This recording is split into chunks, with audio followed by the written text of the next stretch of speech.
Այդ կոռուպցիայի մեջ խրվածները, ԿՊ-ական պարագլուխները փորձում են դատել քաղաքապետին, ասենք Էջմիածի նախկին քաղաքապետին, տեսնում է, որ իր ամբողջ թիմը թալանով է զբաղված, կապված ասֆալտի հետ, տենդերների հետ, տարբեր, ինչպես էին իրենց ազգու տակով բոլոր այդ տենդերները շահում, ինչը որտեղ փող կար, սրանք այդ ինչպես կեղտի վրա ճանճը հավաքվում էին ամբողջ թիմով եւ կարողանում էին այդ ամենը իրենք կլլել։ Հիմա եթե Էջմիածնի քաղաքապետին հանցանքների համար, կոռուպցիայի համար դատում են, այդ մարդը տեսել է, որ ամբողջ թիմն է այդպես, այսինքն եթե դատվում են, պիտի բոլորը դատվեն։ Այո, այդ բարոյահոգեբանական մթնոլորտն էլ պիտի ապահովեն, որովհետեւ առանց դրա հավատացեք ոչ տնտեսությունը առաջ կգնա, որևէ բան չի լուծվելու։ Նրանք անկարողներ են, նրանք մեր զավակների պահած տարածքները անգամ տեր լինելու կարողությունը չունեցան։ Եվ հիմա պարբերաբար այս հանձնումները, որով փորձում են այդ խաղաղությունը վերահաստատել, դա կեղծ օրակարգ է։ Եվ մենք անպայմանորեն պիտի ցույց տանք մեր բնակիչներին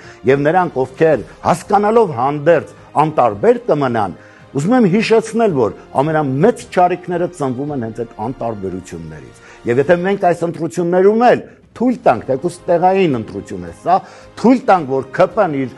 ոտքը հաստատի, հավատացեք հերթական նահանջն ենք ունենալու։